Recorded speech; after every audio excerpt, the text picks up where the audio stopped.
काय काय नागरी चेकपोस्टवर पाहणी केली हो. खरं तर अधिकाऱ्यांनी त्यापासून आलविज्ञ होते आणि अधिकाऱ्यांना आपण जाब विचारला त्यांना उत्तर सुद्धा देता आलं नाही. काय एकंदरीत पाहणी केली आहे आणि काय आढळून आलं आपल्याला? नाही बघ, आता त्या खात्याचा मंत्री आणि शासनाचं असं धोरण आहे की सगळे चेकपोस्ट बंद करावेत, परंतु जे अदानीला दिलेले चेकपोस्ट आहे त्या चेकपोस्टची जी किंमत आहे ती त्यांनी जास्त मागणी केलेली आहे, त्यामुळे ते चेकपोस्ट सध्या कार्यरत आहे. परंतु शासनाची आणि माननीय मुख्यमंत्र्यांची स्पष्ट भूमिका आहे की कुठल्याही परिस्थितीमध्ये हे जे चेकपोस्ट आहे 22 चेकपोस्ट राज्यातले ते सर्व बंद करावेत आणि त्या संदर्भातल्या सूचना माननीय मुख्यमंत्री आणि परिवहन मंत्री म्हणून मी दिलेले आहेत. पण काल अचानक ह्या आमच्या सोलापूर कर्नाटक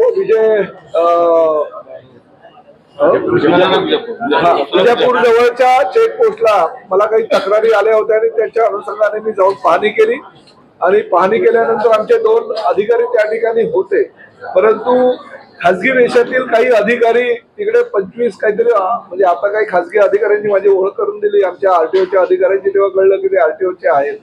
तर काही 25 एक अधिकारी साध्या वेशामध्ये आहेत की काय असा मला आता संशय निर्माण झालाय.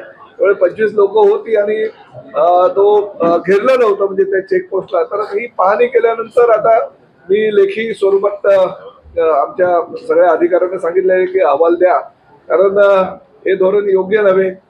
माननीय मुख्यमंत्री माननीय दोन्ही उपमुख्यमंत्र्यांनी असे निर्देश दिलेले आहेत की चेकपोस्ट सगळे राज्यातले रद्द करावेत आणि अशा परिस्थितीमध्ये परिवहन मंत्री त्या जागेवर जाऊन पाहणी केल्यानंतर काही गोष्टी जर निदर्शनास आल्या असेल तर माझ्या खात्याचे अधिकारी कसं काय काम करतायत त्या संदर्भातला अहवाल घेणं माझं कर्तव्य होतं, म्हणून मी त्यांना तसा अहवाल द्यायला सांगितलेलं आहे. सर, खरं तर त्या ठिकाणी बरेच बेकायदेशीर काम तिथे होत असतात, कारण जे वजन असतं जे काही तुम्हाला शासनाला महसूल मिळाला पाहिजे तो बुडवण्याचं काम अधिकारीच करताना सातत्याने पाहायला मिळतात. त्यावर काही तक्रारी आलेल्या आहेत.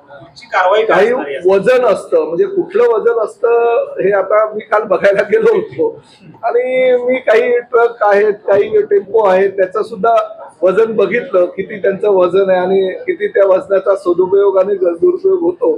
त्यामुळे आता ठीक आहे, काही गोष्टी समोर सांगून चालणार नाही, परंतु तुम्ही म्हणता ही वस्तुस्थिती आहे की अधिकाराचा दुरुपयोग करून जर माझ्या खात्याचे काही अधिकारी त्याचा गैरफायदा घेत असेल तर निश्चितपणे त्यांच्यावर कारवाई निश्चितपणे. आता ते गणवेशातले आमचेच अधिकारी होते की इतर कोणी होते त्याची तपासणी करणं गरजेचं आहे, कारण सगळे होते असे मजबूत शरीरयष्टी असलेले. त्यामुळे मला ही चौकशी करणं गरजेचं आणि तशी चौकशी करण्याच्या सूचना मी माझ्या अधिकाऱ्यांना दिलेल्या आहेत.